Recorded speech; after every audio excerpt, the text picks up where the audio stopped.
On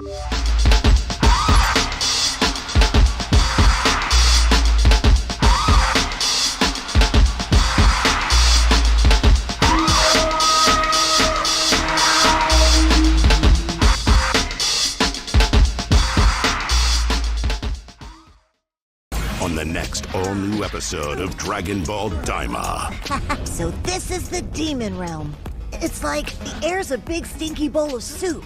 It's thick and hard to move around in. Goku! Get back here! Do not fall into the sea of darkness! You'll die instantly!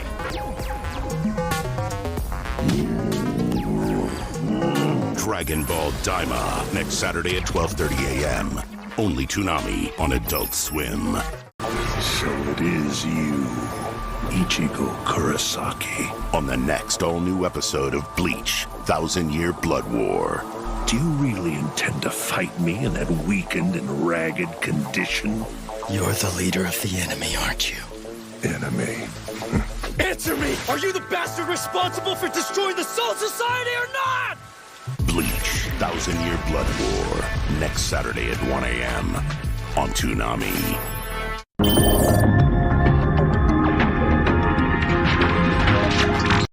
Hello, dear listeners. It's Toonami Therapy recording on June 19th of 2025. I'm Michael. Yeah, hello, I'm Tommy. And this is our podcast where we talk about different anime things we've been watching, some of which are on Toonami.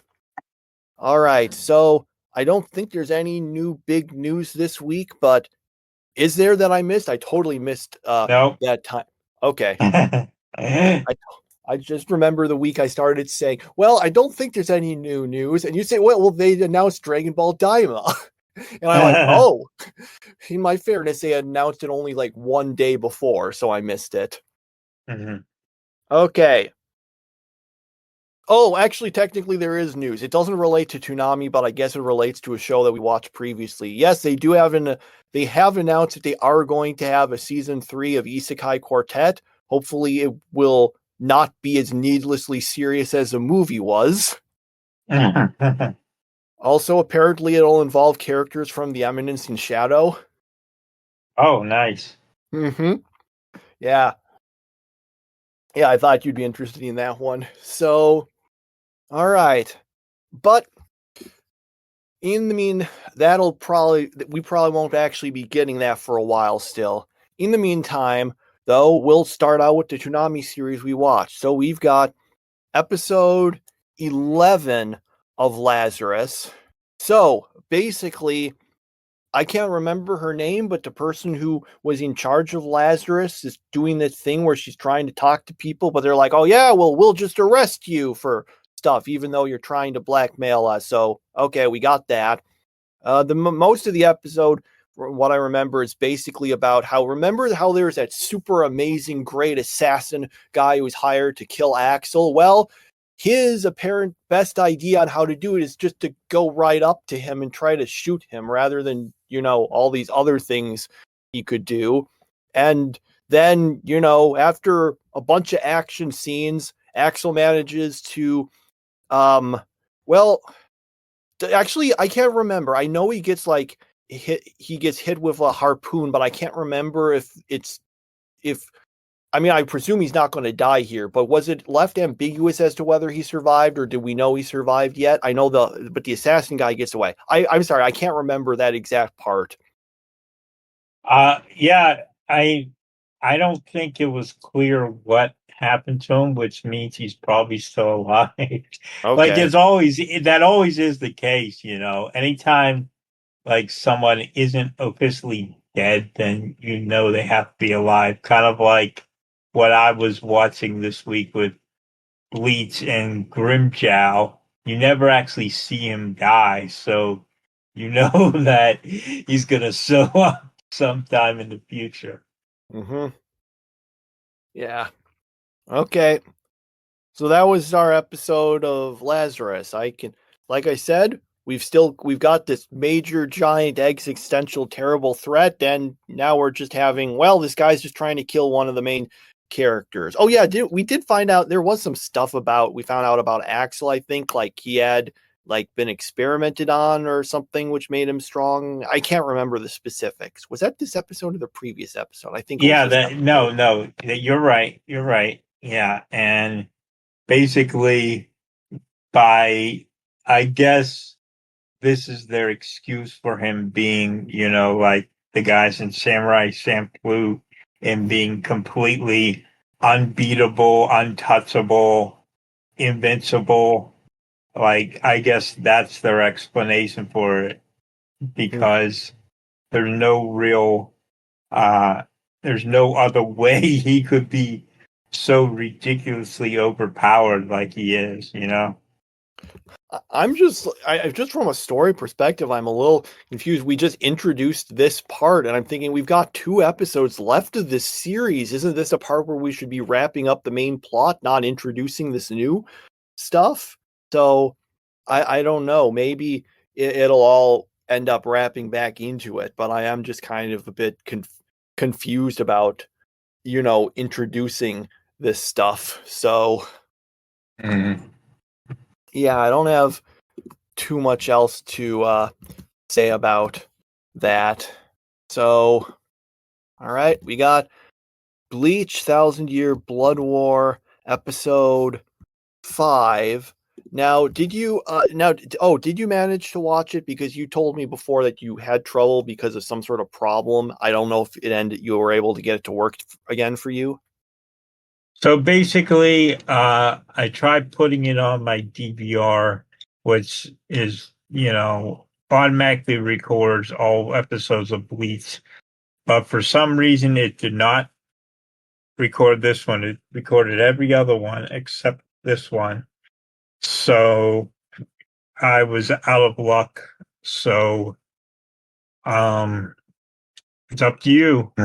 Okay. Well, I know you did it. I know you did watch this a while ago back yeah, on Hulu. So at least it's not something you've missed completely. Yeah, it's so weird because if you go to Adult Swim's website, you can find like episodes of all this stuff that's on Toonami, like Lazarus. You can see Lazarus, you can see Naruto, you can see One Piece, Blue Exorcist, Sailor Moon, but for some reason Bleach just isn't there. So that was a little weird. But okay, so in this episode, Byakuya fights Asnote, or I don't know if they said his name yet, but that's his name. And Asnote is like, haha, my power is I make people afraid of things. It's the fear. Actually, was that what it stood for? I can't remember what he says he stands for. It probably was that. So he's able to he's able to take advantage of that and beat Byakuya with all this stuff. And yeah, so basically on the whole, it seems like everyone's losing except for Kenpachi, who's just killed 3 of the guys without much fuss at all. We barely even see it. He just describes it. He said, this guy wouldn't stop talking, so I just killed him. Then this other guy turned into me, so I just had to get stronger than myself to win. And I can't remember what the other one was, but I just think it's funny how he's just nonchalantly, while everyone else is having all this trouble, he's like, yeah, I just killed these guys. So he goes up against Yuhubaha, but then loses to him. And then Yamamoto is Yamamoto just kills some random goober guy who had, for one of the least interesting powers of all the Stern Ritter, he just says, I get stronger as I kill more people. And that's it. Not something like, ooh, I make people afraid, or ooh, I cause cool explosions, or any of the other things I mentioned. I just get stronger as I kill people.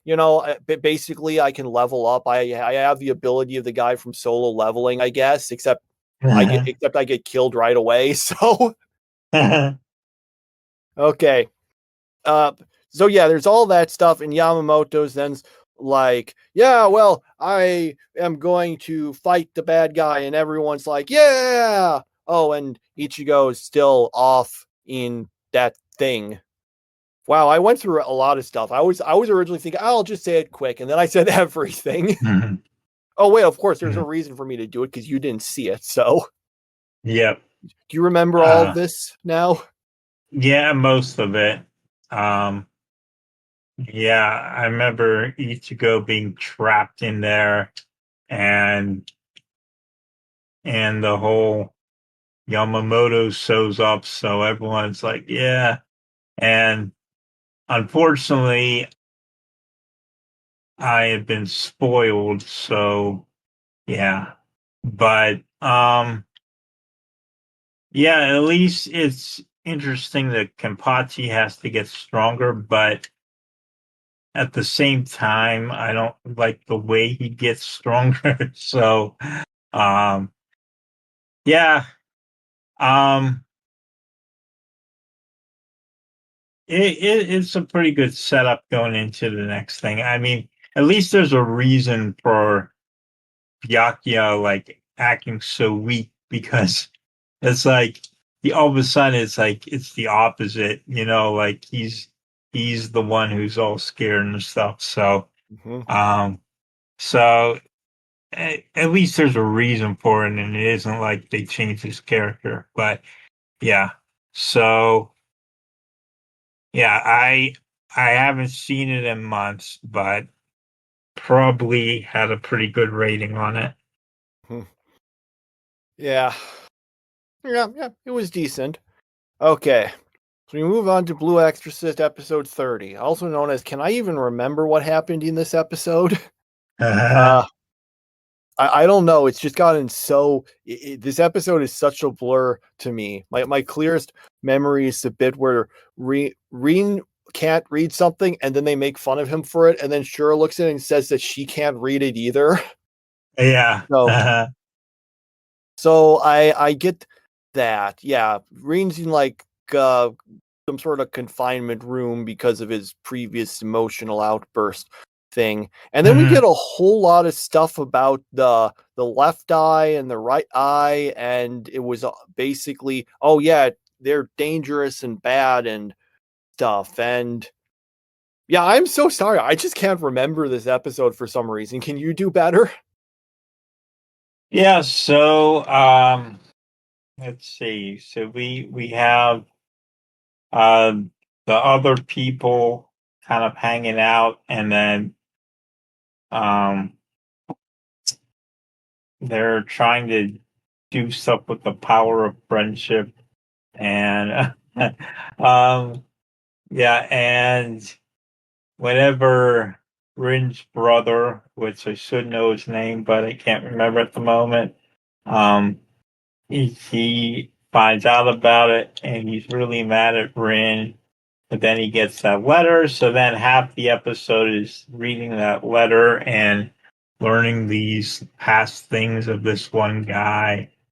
And yeah, that's pretty much all there is. So you didn't really miss much. So yeah. His brother's name. It's weird. I was blanking on it too after you said it. I was thinking, was it? And then I thought of one name. Like, no, that's a character from a different series. It's Yukio. That's it. Yeah. So yeah, that's yeah. it. You know, one thing I was remembering, because you mentioned last episode, you're saying that it was just kind of weird, like Shura's outfit being so fan service. Thinking, well, wasn't it always kind of like that? So I looked back at. Like, no, actually, I mean, it always was, but it's like shrunk basically. Yeah. I didn't notice that. But I was like, yeah, that's weird. Why is she wearing it in this way now? Because the previous one, it was like, again, it's for fan service, but in universe, it at least seemed like functional. And here it's just like, why are you wearing this? This is less useful for combat. The only reason you'd be doing this is if you were trying to show yourself off, but I don't get any. But was that her personality? She never really seemed too much like the kind of character to be doing that deliberately. She might be the character who doesn't care, but in that case, why are you dressed like that? It's just very weird to me. That what is the in-universe reason for it is my question. Yeah, I think the big problem with it is like, what did she like get bigger? Like, why is it suddenly like now having a hard time fitting over her?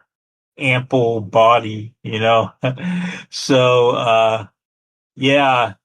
I mean, I do think she comes across as like a Rengiku who wants to show things off, but even so, it's a little ridiculous. And plus, the only person she could possibly be doing it for is Yukio. And I don't feel like Yukio doesn't really make any reaction. I guess you can slightly see it hinted at, but Yukio seems kind of oblivious to it. So that would be the only person she could possibly be doing it for. I mean, she's I don't know. I don't know. You're right about it. At least Rengiku's outfit seems functional to me. Sort of functional. I mean, yeah, it's got a low neckline. I know, but I mean the basic outfit still makes some sense. So it's just I don't know. It's just weird when you get this sort of fan service. I'm thinking why, especially when it wasn't even like this before. So I know this is focusing so much attention on this, but I just noted, I was like, yeah, it has got it. Why has her outfit shrunk? I don't get it. But yeah. Okay, so maybe it says something that's the thing that I spent the most time talking about. Yeah. Okay. So we go on to One Piece episode 733. All right. So we get all of, let's see if I can remember exactly. Right. So basically, finally, everyone has after all the characters have been doing all the stalling. I guess even like, the writers say, okay, we can't pad this out any longer. So Luffy's all ready, stronger and ready to go with his attack. And so then he starts fighting Doflamingo again. And he beats him. Yeah. Apparently, at least, there's still plenty of episodes left, so who knows? So Doflamingo could, just get up and say, yeah, hey, I'm actually okay. This was like just a body double. This was just like, a Doflamingo bot. Yeah, he could, yeah. So basically, for now, Luffy's beaten him, we think, maybe. Mm-hmm. And everyone's happy, and looks like the birdcage isn't going to kill anyone anymore, even though it should have killed, if not hundreds, thousands of people should have been killed by it. But yeah. So yeah, I kind of liked the episode though. I liked how Luffy was like talking with this old man about how, he can just change his attacks in order to make them more useful. So then he kind of changes his King Kong thing, which is King Kong gun or something. I don't know what it's called, but he uses that and fires it up and uses that to at least make it look like he defeated Doflamingo. We have no idea. I have no idea about whether he's actually dead or not. So, so we'll find out about that. But for now, Luffy wins, and hopefully happy stuff to come. Yeah.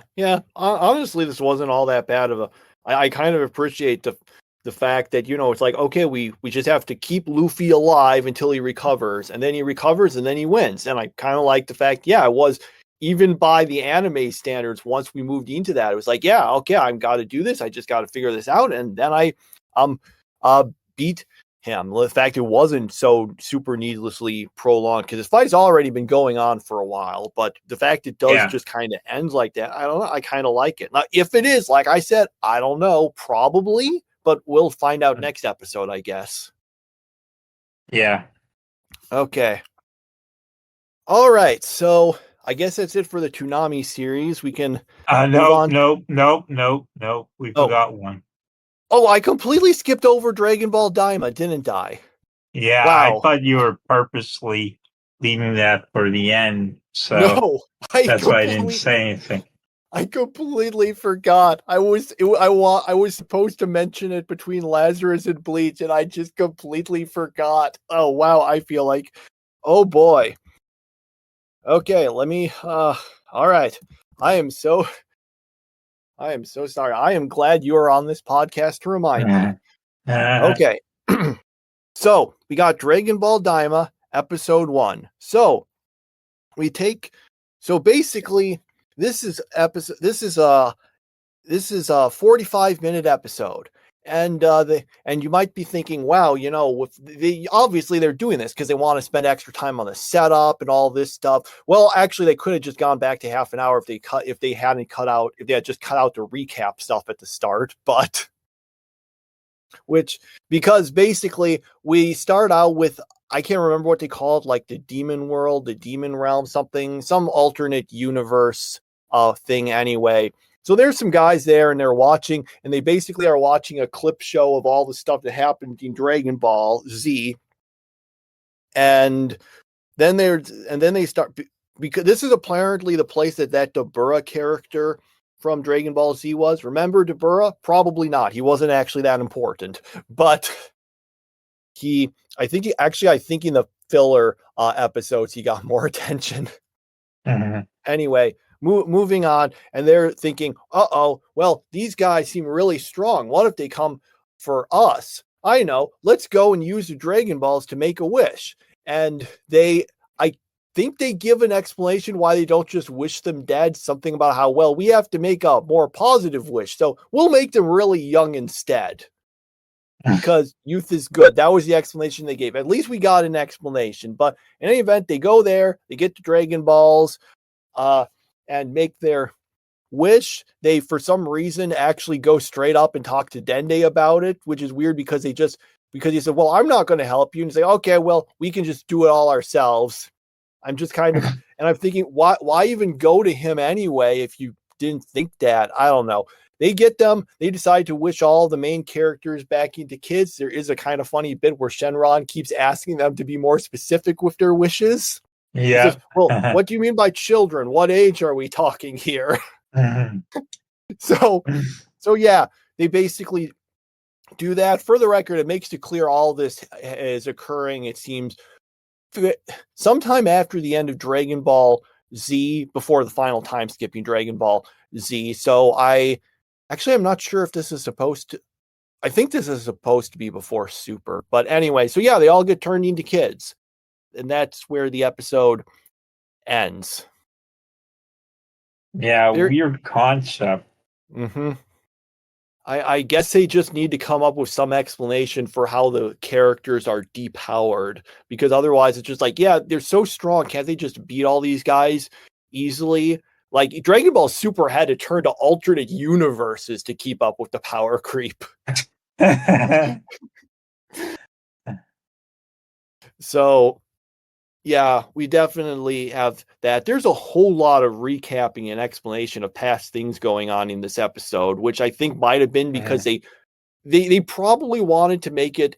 I mean, obviously, you were probably never going to watch this if you didn't know much about anything about Dragon Ball, but they probably did this because, okay, there's some people who don't know, who at least know a little about Dragon Ball, but not all the specifics. Let's just go through all of those. And at least there's some kind of funny commentary by the characters when they're watching all the stuff that happened before. So, it's not like totally boring, but yeah, it's the start. And honestly, I actually thought this was pretty solid on the whole. Yeah, it was okay.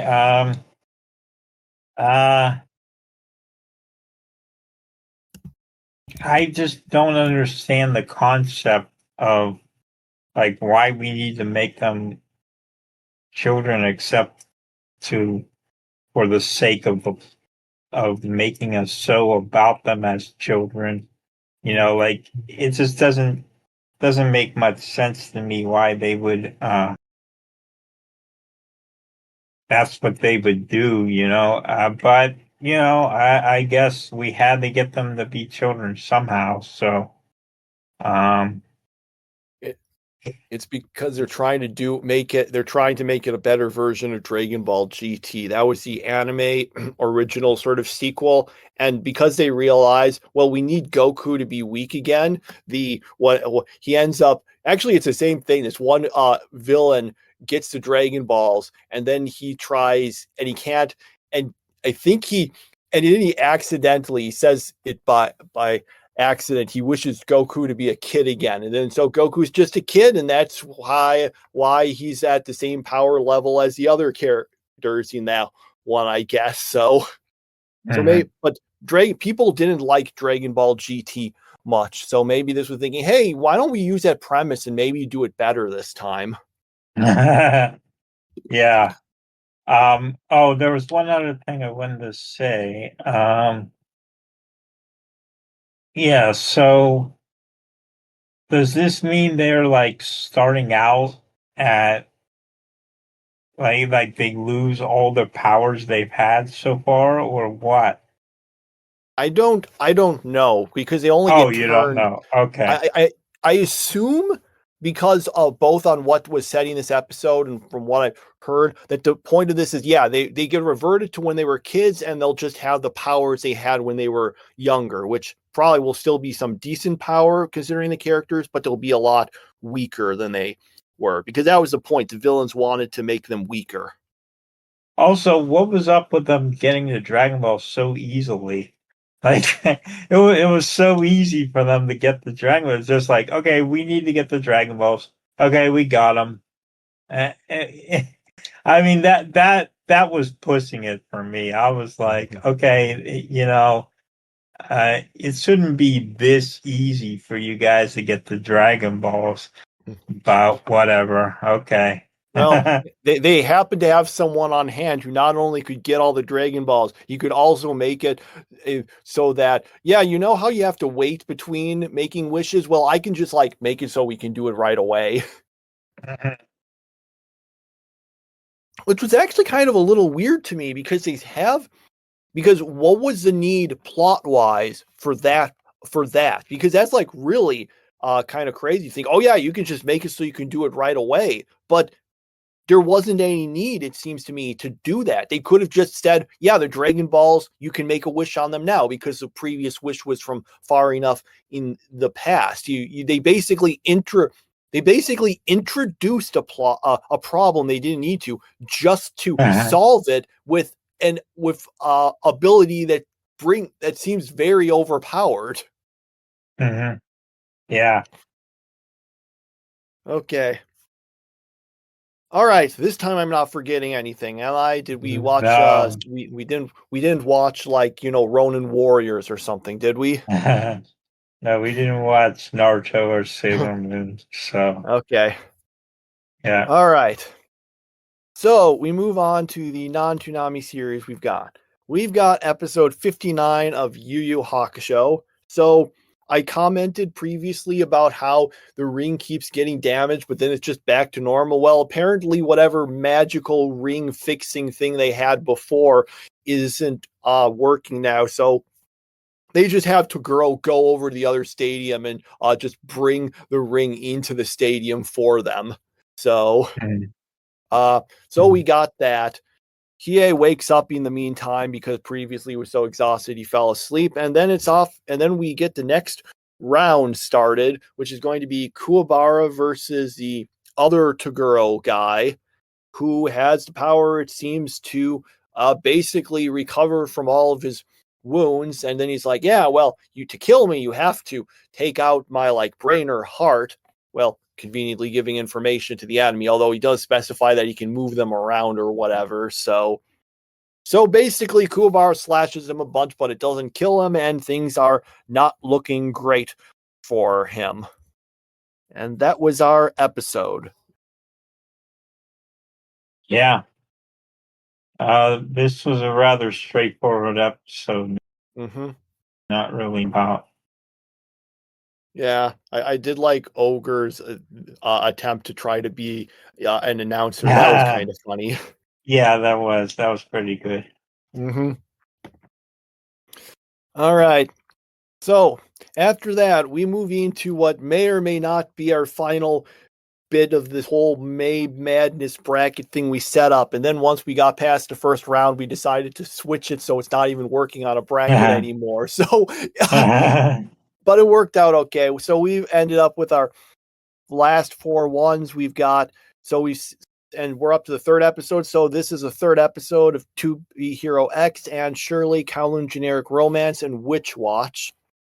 All right, so we made, and we're going to go through them and then somehow come up with how we plan, which ones we plan to keep going forward with. Might be some, might be none, probably will be some, but yeah. All right, so I guess we'll just we'll tackle them, I guess, in groups of 2. Why not?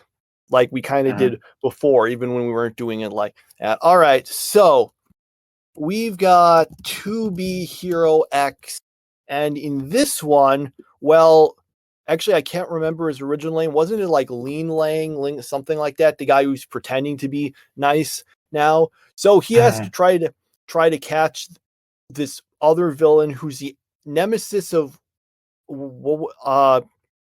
Firm Man was his name, who can't go into to the person's lair because he actually can't really sit down or anything. I think they said he just always has to stand up, which they kind of play as a joke, but it actually sounds really bad. Anyway, to get through it, it turns out the villain was actually this person who respected Firm Man, and the whole thing was this convoluted plan of hers to try to make it so that he wouldn't have to be the hero anymore because he didn't want to. But once again, as we know, your powers are determined by what people think about you. So basically, the whole thing, it all ends up working. And he loses his powers to his satisfaction, and then everything seems great. But then that bad guy from, I think, the first episode is like, haha, I have captured Moon, and now you need and I know your secret, so that's our cliffhanger. I probably did a bad job explaining that. I apologize. All right. Then we get Anne Shirley, episode 3 again. So in this one, Marissa can't find her brooch and thinks Anne lost it and is telling Anne, you need to confess about it. And Anne's like, no, I didn't do it. So finally, Anne basically makes up a over the top confession, which just annoys Marilla more. But then it turns out, no, Anne didn't take it. Marilla was actually just misplaced it herself. So she's like, yeah, sorry about all of that. So that all gets resolved. Then Anne goes to school.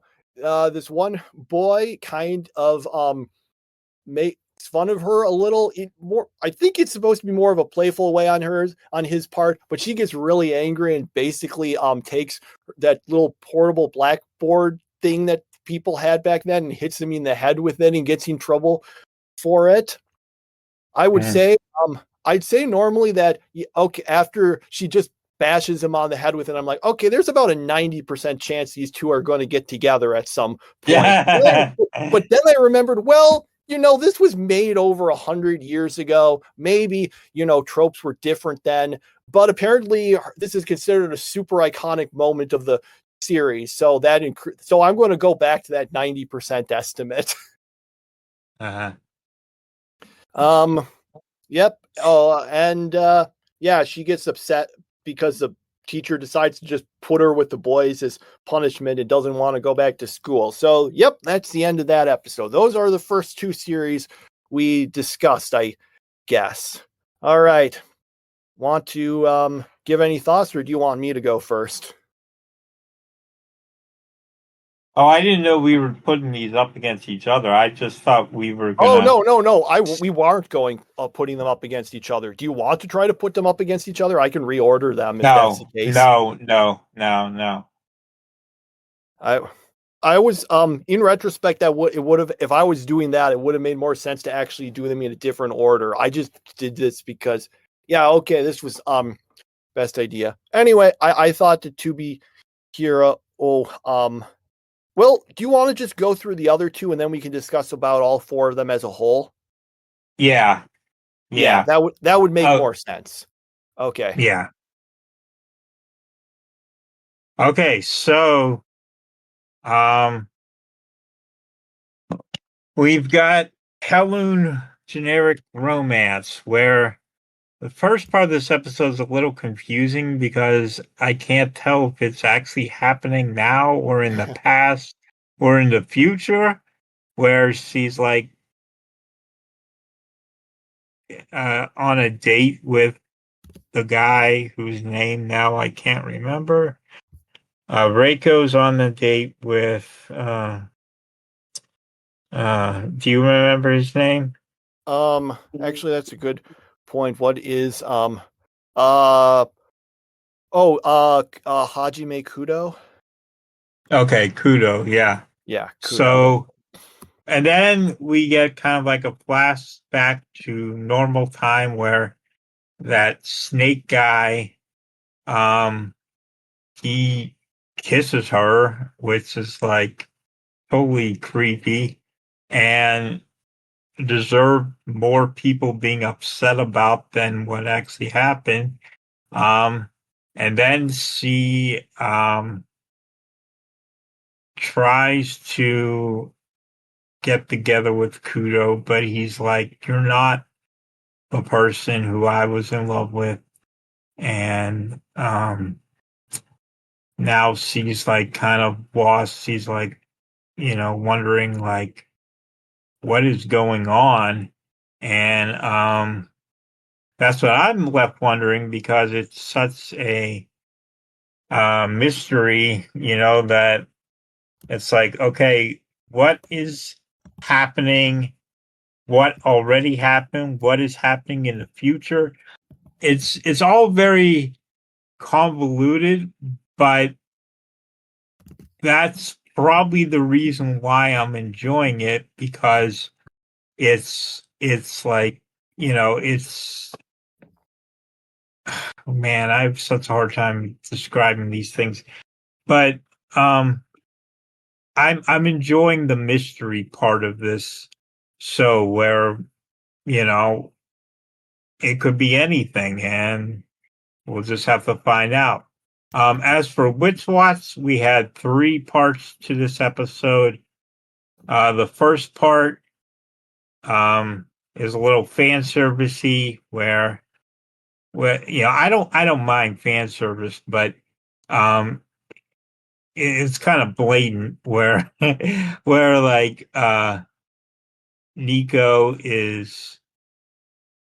uses a spell just to put on clothes, but the clothes only work on the front and not on the back. So she turns around and oh man, now I forget his name now. Well, do you remember his name? Mullen? Yeah, him. So he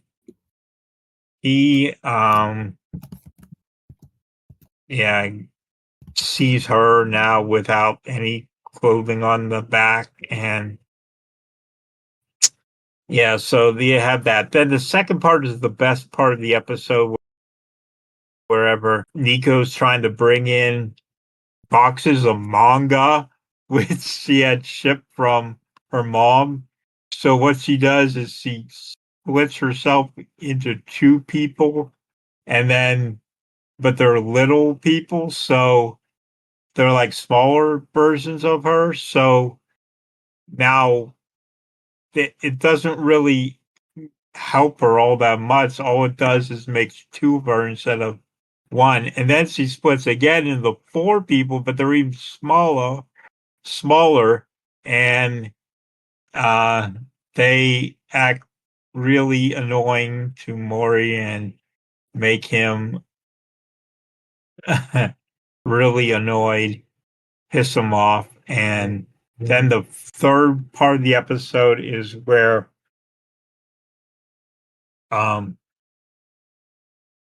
Mori gets a note from her mother that there's a prophecy that dogs and rain will cause some sort of calamity to Nico, so he has to be on the watch for that. And of course, he ends up running into a person who's got a dog mask on, and yeah, so that's pretty much the three parts of the episode. And those are the two shows that I reviewed there. There you go. Okay. So should we do you want to just go through them like one at a time then, or? Oh, that's up to you. I don't know what format you want to do it in. Sure. Well, sure, let's do reverse order just because Witch Watch was one that I had some comments I wanted to make. So Witch Watch, right. It was interesting. The manga part was the best of them, and it, from what I could tell, it does seem like the series is going to be of the kind where we basically have 3 stories per episode, just kind of like Kaguya-sama. Really, remember how that would always have 3 stories per episode? Well, most of the time. Right. Sometimes, basically, it's because each episode of Kaguya-sama, and it looks like this one also, adapts 3 chapters of the manga. Now, if the 3 chapters are all kind of standalone ones, then you just get 3 different stories. Sometimes you might get stories that cover multiple chapters, in which case, it feels more like a continual story. Right. So, yeah, it was interesting when the names probably didn't mean much to you, but when Nico's saying that the series she had were Kochi Kame, Golgo 13, and Oishinbo, and it's mentioned that they're really long. In case you want to know, so let's go for a comparison point. Right now, One Piece has 111 volumes out. That's also how many Oishinbo has, 111. Kochi Kame has 201, whereas Golgo 13 has 216. So we're talking about stuff that's like nearly 2 of these are nearly twice the length of One Piece. I also, when they said Golgo 13, I was thinking, isn't that like a pretty kind of serious series about an assassin guy? Why would Nico have that? And then she mentioned, well, it's my mom's. I'm thinking, oh, okay, that makes sense. So yeah, that part was funny. We also, but other than that, there's not too much to say other than, yeah, it wasn't super fan servicey, but they definitely did do that with the first one of them. Although I was thinking, couldn't she have just put on something? Because it goes over your clothes, right? Couldn't she have like put on something and then put that extra clothes on top of that or something? It seemed, but on the other hand, Nico's really dumb. So maybe that's why. Kowloon generic romance. Yeah, that was, now that you mention it, you weren't sure if that beginning part was present or past. And I'm thinking, oh yeah, I just assumed everything was in the present. But then I'm thinking, oh, it actually would make more sense if some of that stuff was in the past. Yeah. I kind of already said the stuff on 2B Hero X and Shirley. I did think 2B, I do think I kind of find 2B Hero X's, the way it keeps emphasizing, your strength and your powers comes from what people think about you. So you can actually kind of end up with some not very convenient powers if people think of you in a particular way. Mm-hmm. Okay. Anything you wanted to say about these 4, or do you want to? Yeah. So, and Shirley was actually very entertaining with the whole false confession thing. I was thinking like this became like Picard being tortured for information he doesn't have, and, and so he kept telling them, "I don't know," and they just kept on. The guy just kept on increasing the torture level on him until finally giving up and just trying to make him say there were 5 lights. But yeah, so that was entertaining. Um, and then I like the thing at school too, the whole problem there. Yeah, the only problem is that it became painfully too easy to see which love interest he's going to have. But, maybe you're right. Maybe this was old enough that it didn't fall into the same old trope as everything else. But I get the feeling we already know the romance. So, yeah. And Shirley was very much improved this week from last week. And the one I thought was the well, I don't know if we're giving rankings yet, so um, what do you want to do about that? I mean, I guess we can give the rankings in. Well, why don't we just say our favorite Toonami and non-Toonami series, which may or may not, which might end up giving us away our top ones of those unless you or I ended up really loving this episode of Yu Yu Hakusho. But yeah, let's just do that to make sure we don't forget, because we often forget to do that. So let's do it now and make sure we do not forget. So for me, my favorite of the Toonami series was. I'm actually going. It was a bit of a tricky one, but between Bleach and this, but I think I will actually give it to Dragon Ball Daima. I made jokes about there's all this recap stuff, but I ended up actually kind of really liking it. What? And your non-Toonami? Okay. For me, I think that would be. It's a little bit of a broken record for me, but I think it was To Be Hero X. So my favorite Toonami show was One Piece, and my best non-Toonami show was Kowloon Generic Romance. Okay. So I guess we can just see what our top 4s are and then try to do negotiations or something to figure out what we end up with going. This one's a little tricky for me because I list them and I'm thinking that some are kind of. Do you want to go first or do you want me to do it? Yeah, I'll go first. So, first place for me is Kowloon Generic Romance. Even though some things are confusing, it's the only show where I always end up feeling like I want to watch the next episode. So, it's the only show I'm disappointed when it's over. So, yeah, Kowloon Generic Romance has been my favorite, even though last week it lost out to a very funny episode of which was second place for me would be Anne Shirley.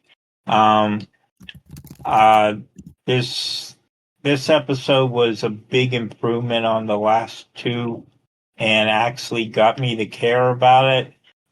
I'm sitting there thinking, okay, there's nothing that's going to make me like this show, and then it turned out that it was actually pretty good. So that's theirs. Third place for me is Witch Watch. It had some pretty good humor, but it was not nearly as good as the first 2 episodes, so thought it was kind of disappointing.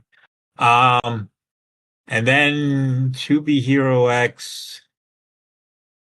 If it wasn't for that thing with Moon at the end of the episode, I think I'd be done with it. But with Moon getting captured and having a something to go on, then it's worth continuing to watch it from here on out. Well, for me, if we're talking like overall ones, actually, that is technically saying our favorite Toonami stuff for this week is not necessarily a spoiler for our favorite ones overall, but well, they were the same for me this week anyway. So, mine were actually ours are not quite a mirror image of each other because our number 2 and number 3 are the same. But for me, it was To Be Hero X as my favorite. I'm just invested in it. Then I also liked Anne Shirley as my second, Witch Watch as third, and Kowloon Generic Romance as my fourth. I don't dislike it. It just was kind of my lowest one. So in regards to which ones we go forward with, your sudden increasing liking of Anne Shirley makes this more complicated. Because I was thinking, well, we'll just drop that one because you're not enjoying it, and now you like it. Mm-hmm. So, yeah, I was just gonna hang on to all 4 of them, but okay, yeah, yeah. Why not? Let's do it. Let's keep.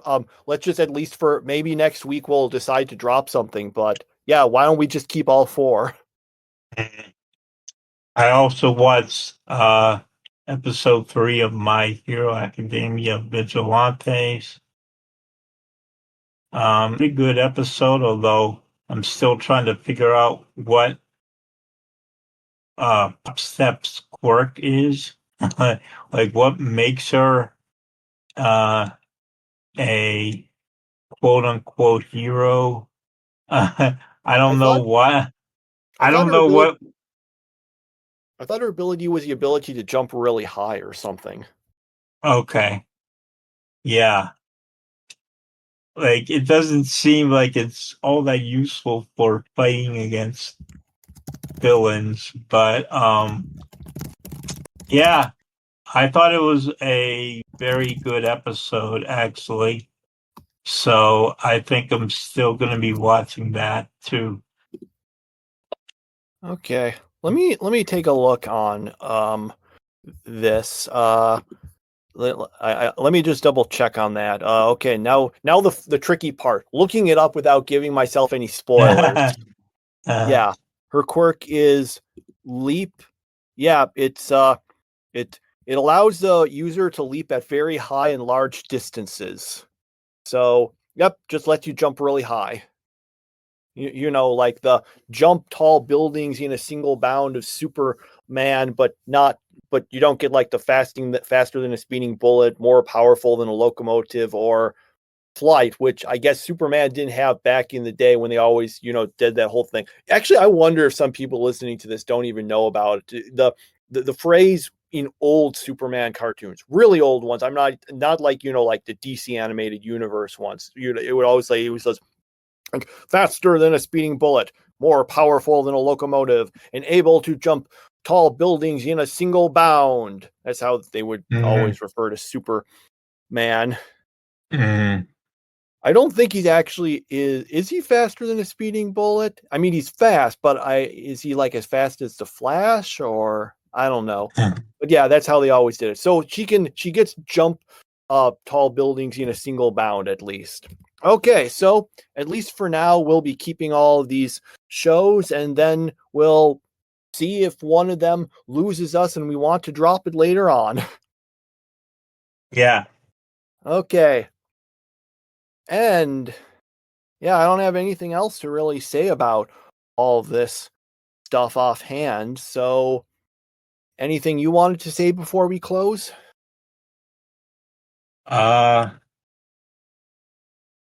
Yeah, well, I started a new arc in Bleach now. So I'm on the Rorichiro Captain Amagai arc, which I remember liking the first time whenever I was pirating it. And then and then whenever I saw the dub version, I hated it because and this is it's so bad because the characters actually call it out, but since is that the princess character, Rurichio, see Hawks using like the royal we thing where she says we instead of I, and she always says that. And there's actually part where people are like, yeah, I don't have a problem with the way she talks. Yeah, the way she talks is pretty cool, but since they don't have her talking like that, they just have her talking like everyone else, you're kind of like, huh? What are they talking about? And it gets lost in translation. And I think that's a very disappointing way they decided to do it in the dub instead of doing it faithful to the way it was in the original Japanese. And as a result, it hurts her character and it makes things not make any sense. And yeah, it just they shouldn't have changed it. They shouldn't have made her normal. They should have kept her talking the way she did in the original Japanese. So yeah, we'll see. I mean, it's not really a spoiler to say it, but there actually aren't any hints that the captain of Squad 3 is up to no good. Like usually you think you'd have hints to it, but you don't. But what's funny, what I found hilarious is that old man Yamamoto and the captains are willing to embrace him. And it's the rank and file normal people who are like, I'm not sure about this guy. And then whenever we find out what happens later on, it's like, yep, Yamamoto is a complete idiot. And he always proves himself to be stupid. And I guess it cost him in the end. But yeah, he's just not a very smart guy. The only thing I think I remember about the arc that you're in, which is filler, just to be clear, is because to everyone, is the fact I remember the guy was really angry at Yamamoto, and Yamamoto doesn't just say, "Hey, so here's the explanation as to why you shouldn't be angry at me." He just like kind of stands there while the guy's all angry and causing problems, even though he could just say, so here's the explanation for everything." Mm-hmm. That's like the only thing I remember from that arc, really. Mm-hmm. So, well, no, I remember there being some joke about how the new Captain Ama guy like gets drunk super easily. I remember that. Yeah. Okay. That's like the first thing that happens in the entire arc. Yeah. Actually, if I remember correctly, the arc, okay, now everything is coming back to me. The arc starts out as if it's just saying, okay, here's what's going on in the Soul Society while Ichigo and friends are doing all this stuff in Hueco Mundo. But then, and so you think, okay, so it's filler in that sense. It's just like that. But then, like, Ichigo and like just shows up midway through it, if I remember correctly. Yeah, they said, like, we'll leave Hueco Mundo for now, but now we're going to turn our attention to someplace else. And it's like, wait a minute, how did Ichigo get back and stuff? And it's like, it doesn't make any sense. It's just like, and we're just leaving that story and picking up over here. It's like, okay, whatever. We'll just roll with it. We'll just pretend nothing is happening. Yeah. One of the problems Bleach has is that it's because its arcs are really long, it has some real problems, finding good places. Well, it's really just the fact the whole Hueco Mundo arc was so long. There's not really good, and they had to put in filler in there because they just insisted on having a new episode every week back then. So they basically, there wasn't any great place to put any filler stuff. Like, you had the Bount arc there that actually takes place in a point in the story where it's actually reasonable to put filler because all the big stuff is done. Obviously Aizen's still out there, but the immediate stuff is they're not in the middle of anything. That's actually a pretty decent point to put a sort of filler thing.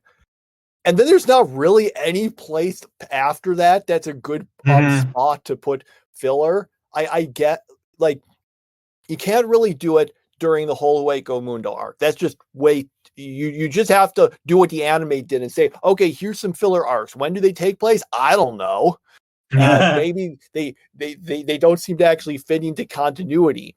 And then even once you get past Hueco Mundo, you're once again at this part where you're like, okay, I mean, I guess there's downtime now, but Ichigo, you know, like, lost powers and stuff, and he gets them back in the next arc, but you can't really do stuff there. Although I guess they could have just said, okay, here's a temporary thing that will give your powers back for the purpose of such a filler. Because that's what they did with Uryu in the Bount arc. Because he lost. Because, right. Yeah. For anyone who doesn't know, he lost his powers in the Soul Society arc. And then during the Hueco Mundo arc, well, more just a little before that, he had to do some stuff to get it back. Yeah. And they still wanted to have him around. So just, well, here's a special Quincy artifact that will temporarily give your powers back. It's like he gets it back and then he loses it again. And then he gets it back at the beginning of the Hueco Mundo arc. And it's like, okay, yeah. So This is why I'm glad that most anime nowadays, they don't do that. They just say, okay, we'll do, 13 or maybe 25 episodes in a season, and then we'll just go on break, and then we'll come back for later, so you don't have all this stuff. Like My Hero Academia, there's still a few filler episodes, but there's not many of them. They don't have full filler arcs. So that means, later on, if you're watching it, you don't have to go through all this filler. You just can watch all the episodes. Same thing with other, big series. One Piece, I think, is the only one that's still insisting on that. We need a new episode every week, except for that part where they just ended up, I think earlier this year, they went on hiatus for a few months. I think even they decided they couldn't be stretching it out as much. They couldn't stretch it out long enough to not catch up because the One Piece manga schedule has gotten a bit worse. The author doesn't bring out chapters quite as frequently. It's nothing on the level of Hunter x Hunter or anything. It's just more like, maybe you get around like, instead of like 48, you get maybe like 36 chapters a year or something, which means they have to pad things out even more. So that's at least what a lot of people assume was a reason for that hiatus. Okay, yeah. All right. Well, I think that's everything then. Yep. So we'll all be here for next week where we'll watch pretty much everything we just watched this week, except we'll have 2 episodes of one. Or wait, actually, are we having 2 or are we going back? Or are we just having 1 episode of One Piece this week? No, we're going to 1 episode, I'm pretty sure. Okay. On the downside, that means we'll only be getting about 1/3 an episode of content. But the good news is that it means that there won't be quite as much to watch because when you try to watch the stuff live, you start realizing, you're going to have to stay up a bit later. Like last week was especially bad because they had Dragon Ball Daima being longer. So all right. Well, I think that then is it for real. We're all done talking, and we'll see you next week. Bye.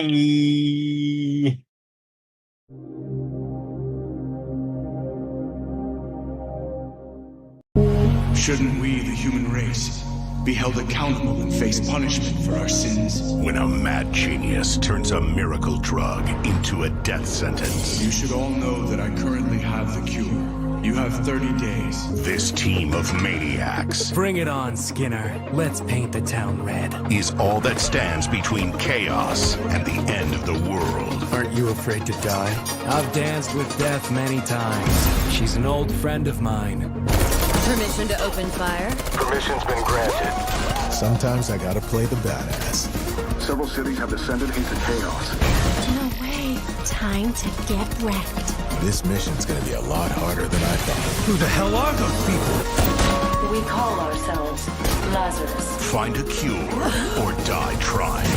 From anime legend Shinichiro Watanabe, Lazarus. New episodes, Saturdays at midnight on Toonami, next day on Max.